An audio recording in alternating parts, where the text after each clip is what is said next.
नमस्कार, मैं हरी। आप देख रहे हैं डिटेल न्यूज झारखंड। आइए जानते हैं झारखंड की प्रमुख खबरों को। अगर आप चैनल में नए हैं तो चैनल को सब्सक्राइब अवश्य कर लें ताकि झारखंड की हर छोटी बड़ी खबर आप तक पहुंचा सकें।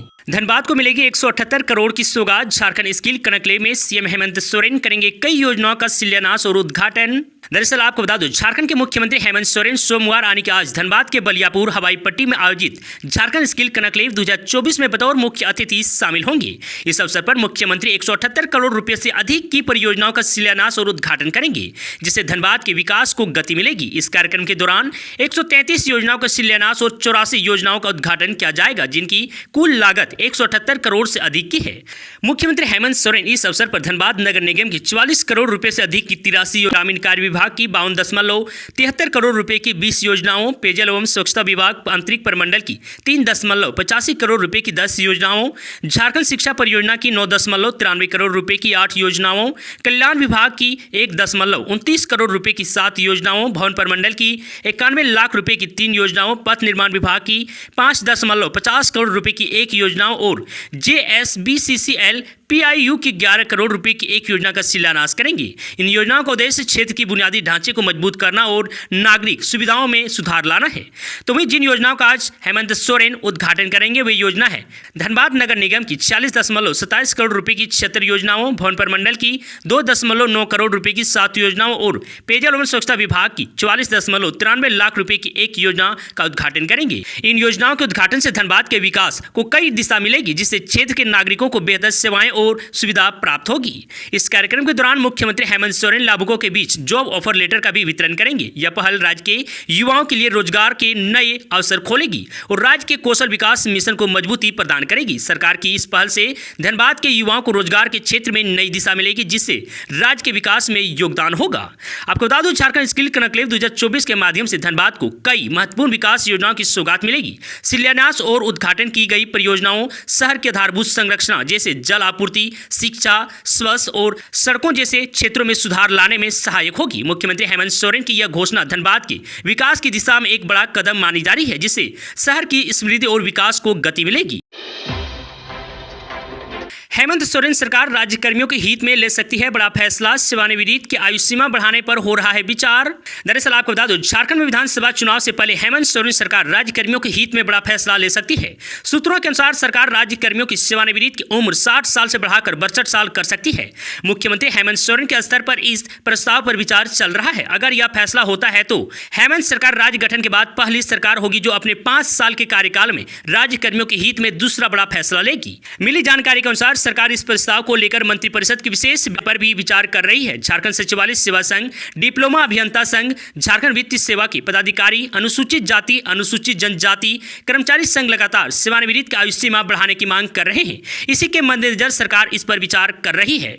तो वहीं आपको बता दूं कि फिलहाल राज्य सरकार के विभिन्न विभागों में लगभग 1.70 लाख अस्थायी अधिकारी और कर्मचारी काम कर रहे हैं। गृह विभाग में करीब 76,000, प्राथमिक और माध्यमिक शिक्षा विभाग में 51,000 कर्मी कार्यरत हैं। इसके अलावा स्वास्थ्य विभाग में 8300, भू राजस्व विभाग में 6700, विधि विभाग में 5800, जल संसाधन में 4000 कर्मी काम कर रहे हैं। सरकारी आंकड़ों के अनुसार 5 सालों में कुल 26,509 कर्मी सेवानिवृत्त हो जाएंगे। इसलिए फैसले पर विचार किया जा रहा है। इससे पहले सरकार राज्य कर्मियों के लिए पुरानी पेंशन योजना लागू कर चुकी है, जिससे 1.23 लाख कर्मियों को लाभ पहुंचा था। रांची में वज्रपात पीड़ितों के आश्रितों को मिलेगी 4 लाख रुपए की क्षतिपूर्ति। दरअसल आपको बता दूं, रांची के उपायुक्त राहुल कुमार सिन्हा ने वज्रपात से मृत व्यक्तियों की आश्रितों को क्षतिपूर्ति मुआवजा राशि भुगतान की स्वीकृति दी है।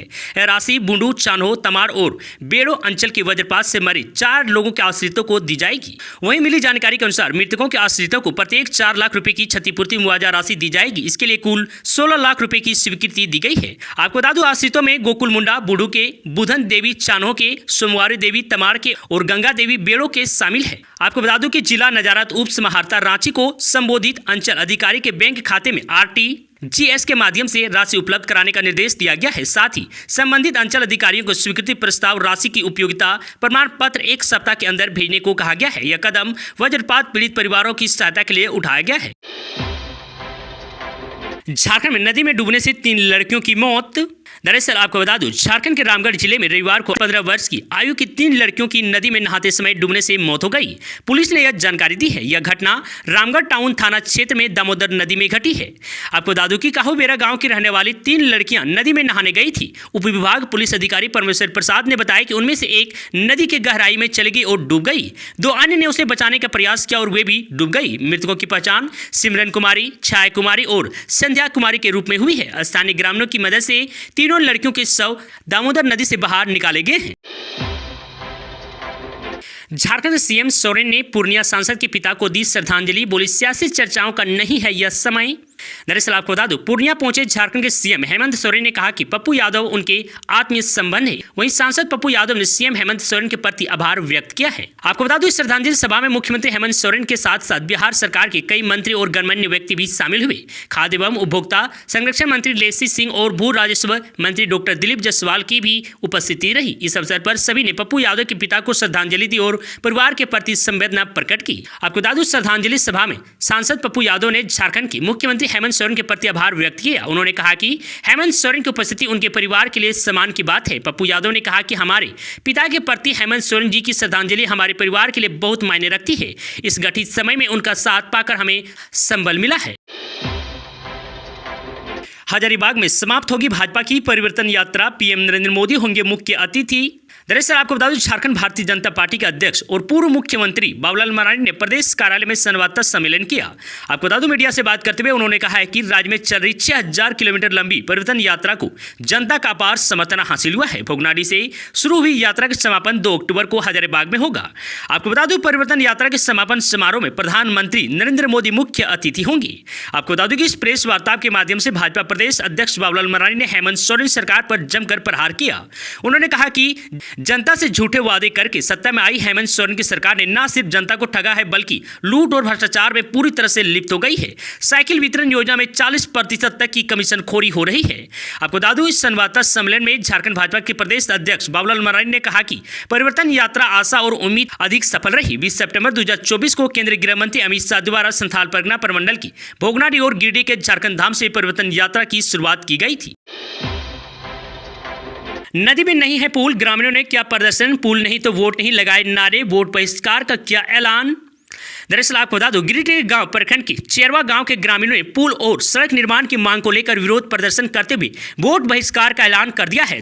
दरअसल सेरुआ पंचायत में एक चेरवा गांव बसा है। यहां गांव जाने के लिए सकरी नदी से होकर गुजरना पड़ता है, जिससे बरसात के समय में लोगों को काफी परेशानियों का सामना करना पड़ता है। हालांकि गांव जाने के लिए एक और रास्ता है, लेकिन वह 2 से 3 किलोमीटर की दूरी पड़ता है। आपको बता दो कि इस कारण लोगों को इस नदी से होकर आवाजाही करना पड़ता है। आपको बता दो, यह नदी आधा दर्जन से अधिक गाँव के साथ तीसरे प्रखंड को भी जोड़ता है। ग्रामीणों ने कहा कि यहां पुल और सड़क निर्माण की मांग को लेकर सांसद, विधायक के साथ अन्य जनप्रतिनिधियों के पास गुहार लगा चुके हैं, लेकिन कोई पहल नहीं हुआ है और अब चुनाव आ गया है। इस कारण हम लोग वोट बहिष्कार करने की घोषणा कर रहे हैं। इस दौरान ग्रामीणों ने पुल नहीं तो वोट नहीं के साथ नारे की। राज्य में 30 सितंबर आने के आज 7वें राष्ट्रीय पोषण माह का समापन। 11,000 सक्षम आंगनबाड़ी केंद्रों का होगा उद्घाटन। दरअसल आपको बता दूं, राजधानी रांची के शौर्य सभागार में सोमवार आने के आज 7वें राष्ट्रीय पोषण माह 2024 का समापन समारोह आयोजित किया गया है।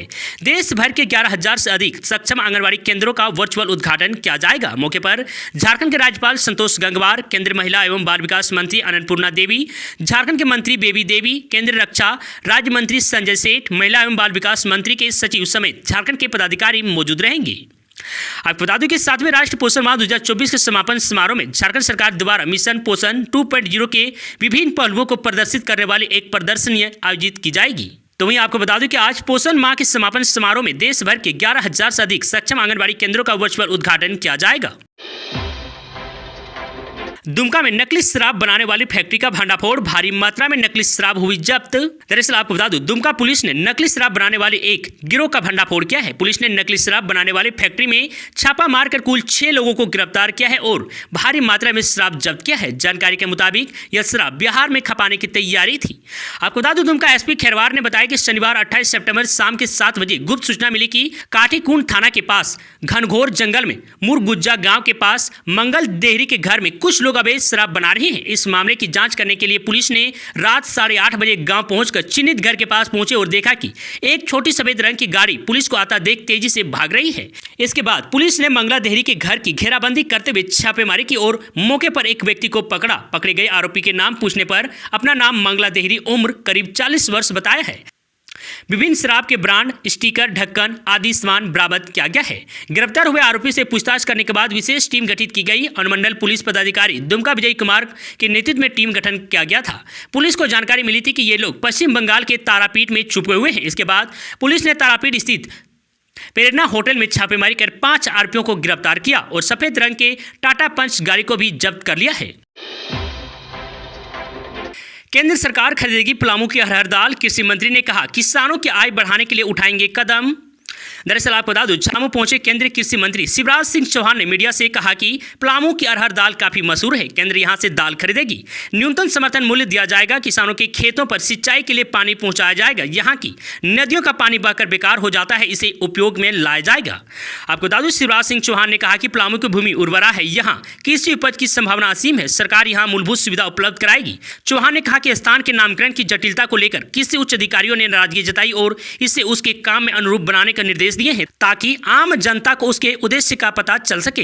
तो वहीं शिवराज सिंह चौहान ने कहा कि नाशपाती, अरहर दाल और मूंगफली समेत कई फसलों के लिए पलामू और झारखंड की भूमि उपजाऊ है, इसके समुचित विकास की जरूरत है। केंद्र सरकार हर मदद देने को तैयार है।